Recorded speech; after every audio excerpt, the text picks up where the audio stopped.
Hey Artnerds! So we're doing some watercolor comic painting today, and I wanted to talk to you guys about some of the materials that I think are necessary to painting a watercolor comic. So if you're interested in learning how to paint watercolor comics, you're in the right place.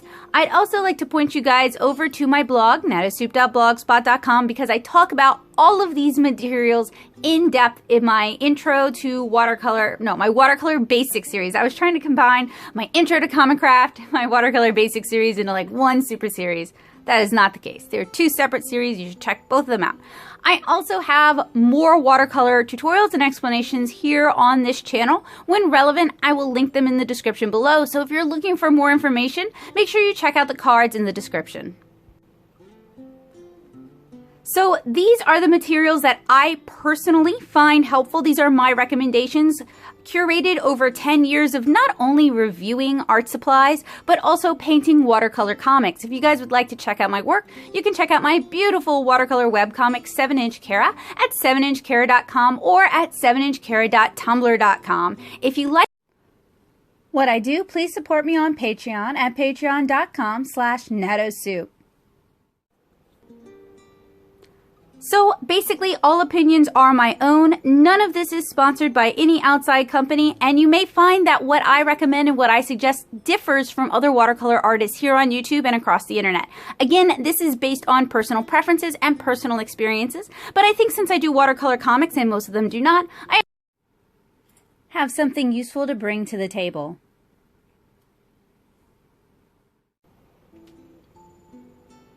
So in our last video, we talked about stretching watercolor pages, and that came with its own list of useful and important materials, including white corrugated plastic, binder clips, which are just slightly off camera since this is a fairly large workspace, or rather this takes up a lot of space. Size 4 bulldog clips, those are the largest bulldog clips on the market. Then the paper that I'm using is Canson Montval watercolor paper, which is a cellulose-based watercolor paper. This was inked with Sakura Pigma markers, Pigma FB more so than Pigma BB, but I did use Pigma BB as well. So that basically, low tack blue painter's tape. I like to use 3M's 2-inch wide crepe tape, and I use this rather than watercolor tape or illustrator's tape for a variety of reasons, but basically I find that it gives me the results that I actually want and doesn't tear the paper. And in that tutorial, we also used a Cotman 99 mop brush, a spritzer bottle full of clean water, and a cup of clean water as well.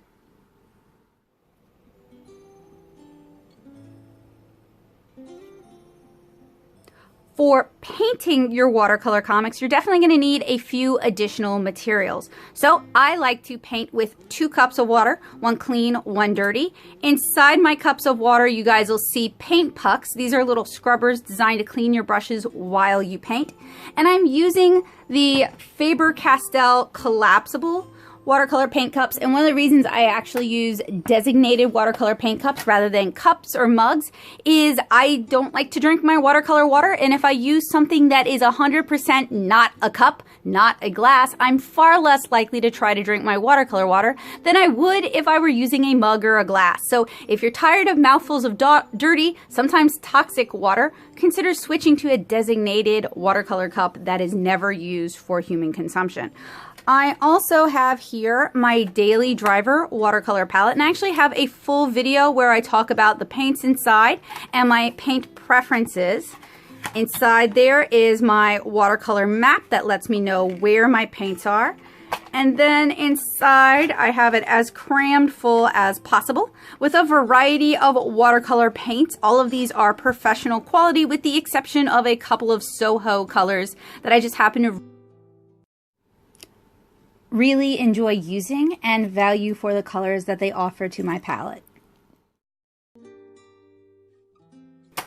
I paint with a variety of watercolor brushes. If I'm using larger watercolor brushes, I'm going to buy synthetics because that's what I can afford, and that also just seems to do the job quite nicely. So I have here a handful of synthetic brushes that I'm going to use for my next tutorial where we start painting this cover illustration here. In terms of larger brushes, I also like using Zoomy brushes or Chinese watercolor brushes to fill large areas. Now, slightly off camera, I have a synthetic watercolor brush container, and as you can see, there's quite a few in here. And then I have my natural hair fiber brushes. So when I'm painting watercolors, what I generally prefer to paint with is Squirrel or Kolinsky Sable. And okay, this would be couple of examples of inexpensive squirrel brushes. So these are Creative Mark squirrel brushes. The nice thing about squirrel is that they can hold a lot of water, they can cover a lot of area, but some people find them a little bit difficult to control. A better squirrel to buy is the Blick Master Squirrel. These actually perform really well. And then there is the Black Swan, which is a mixture of synthetic and natural squirrel hair, and it's probably my favorite squirrel hair brush. I also really like painting with Kolinsky Sable brushes. So I'm looking for my favorite one, and it may not be in here, but I have a collection of the Creative Mark Rhapsody brushes. Those are affordable Kolinsky Sable brushes. Then I have a couple of Winsor & Newton Professional Watercolor Sable brushes. And then I have a couple of the Series 7 watercolor brushes, with my pride and joy being a size 5 Series 7. I love this brush. It's a very expensive brush, but I think it was well worth the investment. And I also have various Zoomy brushes in here, and I have much smaller Kolinsky brushes in here for painting details, painting hair, that sort of thing. So basically, if I'm buying natural hair brushes, I'm buying them in smaller sizes, and if I'm buying larger brushes, I'm probably buying synthetic brushes. This is a little bit more economical for me and for the way I paint and handle details.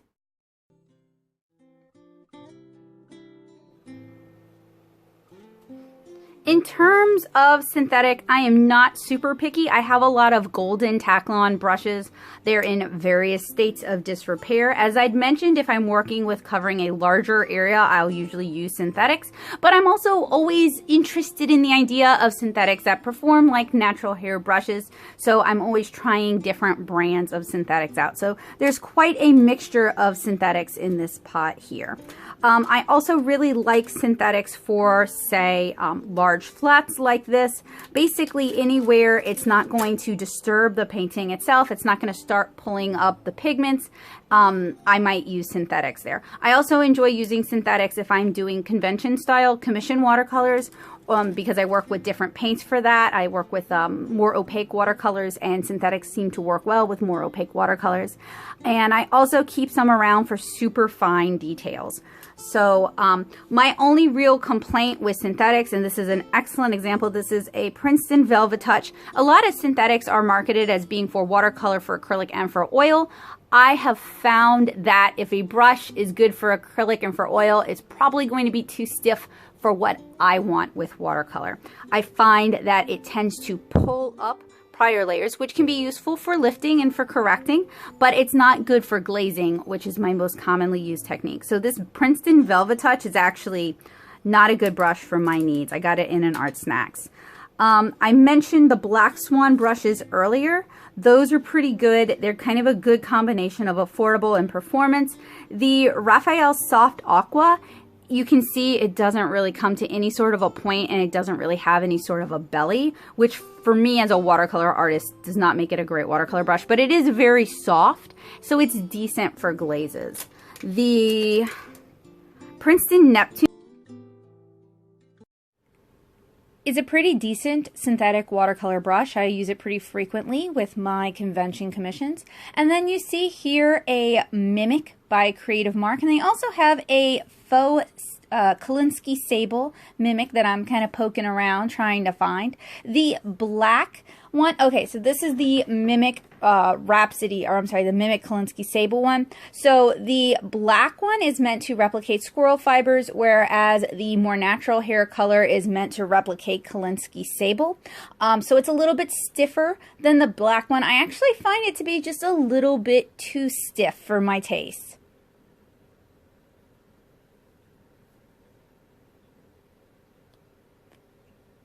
And then here is a scrubber brush. So these are used to lift watercolors, and they have really stiff synthetic white fibers, stiffer than most synthetic brushes designed for watercolor. They do indeed do the job, but you could actually use a much softer synthetic brush like this Simmons brush here. This is a synthetic brush, but it does a really good job of lifting watercolors without damaging the paper. So as a watercolor comic artist, my most commonly used brushes are mops, useful for stretching, useful for toning the page, useful for very large fills, flats, useful for gradiated washes and large fills, large filberts, very similar to the flat, maybe has a little bit more body to it, large quills, useful for filling in large areas. Zoomy brushes, again, useful for filling in large areas or perhaps more gestural painting, because I have trouble controlling these. I know there are artists who can control them beautifully, but I have a little bit of difficulty controlling these. So the ones that utilize stiffer fibers like wolf and weasel are a little bit more my preference than the really soft goat and pony fibers. I mostly use rounds when I'm doing watercolor illustration, especially once I've finished the initial stretching and the initial washes. So we have small rounds over here using natural hair fibers like Kolinsky Sable. And then we're going to have larger rounds like the Neptune rounds that you guys see over on the white paper towel. I also have brushes like these flats here. These are really good for lifting and scrubbing up areas without damaging the paper itself, which is particularly useful if you're working with delicate fibers or if you're working with cellulose papers that can be prone to pilling and tearing.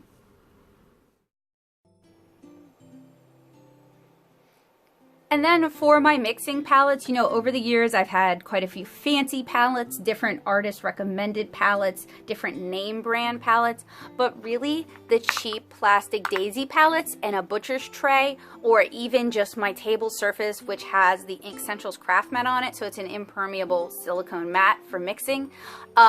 These are really my preference and what I use the most often. So these are what I'm going to recommend. And for a comic artist, these are great because they're very cheap. You can buy a lot of them.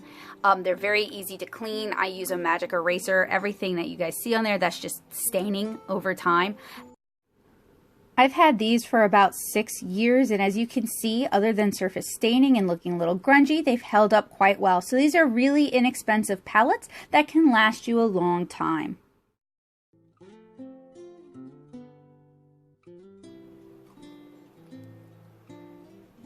Alright guys, so that is generally the basics of what I use for watercolor painting. There are a couple additional things that I use, so I'll go ahead and pull those out for you guys now.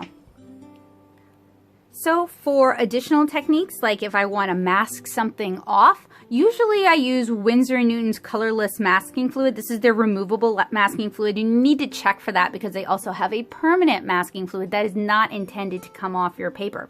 But my local Jerry's did not have it in this reasonable size, and this bottle here has already started to rot, so buying the larger size just seemed like a huge mistake. So I decided I was going to give the Incredible White Mask a try instead. We'll see how this goes. I've had really bad experiences with masking fluid in general, save for the Winsor & Newton, so I'm going to do a mini review of this in the near future. And then, of course, with my masking fluid, I also prefer to use a very cheap synthetic brush and some brush soap, and I have tutorials on how to prepare your brushes and how to apply brush soap, and then apply masking fluid, sorry. And then once I've finished painting and I need to remove my masking fluid, I have here a masking fluid pickup, which I think is pretty vital. Some people use their fingers. This works a lot better for me. I also have salt that I keep in a little container like this and almost spill all over my table, and I need to refill it. And I like to use kosher salt because the crystals are larger, so you can get a bigger kind of snowflake effect. Also, keep clear wax crayons like this one handy. They're useful for wax resist techniques. You can also use colored crayons like Crayola crayons, but it is going to leave that color on the paper. When you do wax resist, it is almost impossible to remove the wax from the paper itself. So these are my beautiful watercolor pencils. I have all sorts in here, primarily Derwent Inktense, but I also have Super Color 2 color pencils, as well as some unusual color pencils in here. So let's go ahead and take a look at the watercolor pencils that I have in my case. So Derwent Inktense is unusual. It's not actually a watercolor. As so many of you have pointed out to me over the years, it's actually an ink, and I suspect it might be an India ink based. And this comes from years of reviewing and testing out different Inktense products. I really like these because once you put them down in a dry format on the paper, you can wet them, you can blend them the way you would any watercolor pencil. But if you add subsequent layers, they don't go anywhere. They do not reactivate. I also have in here Super Color 2 watercolor pencils. I really like these. I like the color saturation, I like the pigment load, and I like the colors that are available in Super Color 2. I also have a few really nice ones in here. I have a Caran d'Ache, I believe it is a museum. Oh, this is an Albrecht Dürer. Sorry, those are not really my favorite. I have friends who really love them and really swear by them, but of my watercolor pencil collection, they're kind of my least favorite. And here's the Caran d'Ache L'Aquarell, Museum L'Aquarell, something like that. Anyway, these are really, really nice, but they're also like $5 a pop, so that's why you only see a few in here. But they have really nice pigment delivery, and if I could get them at a more reasonable price, I would own more of them. I also have a few of these Derwent Aquatone pencils. The entire thing is made of pigment. There is no wood in them. And then I also have these colored graphite watercolor pencils that I haven't actually used yet, so I need to get on that. Anyway, that is my watercolor pencil collection. And then finally, for white highlights, I just use white gouache, or sometimes I will use Dr. P.H. Martin's Bleed Proof White. It kind of just depends on what I'm going for. So a gouache is just an opaque watercolor, so it works well with watercolor illustrations. Sometimes I'll use a buff colored gouache because white, like this kind of white, is kind of blue for going over skin tones, particularly Naomi's skin tone. And then I also use some synthetic brushes when applying gouache because the bristles are stiffer and they can stand up to the thicker material a little bit better. When you're mixing gouache, you're aiming for kind of a cream, heavy cream consistency, particularly if you're looking to add white highlights to your watercolor.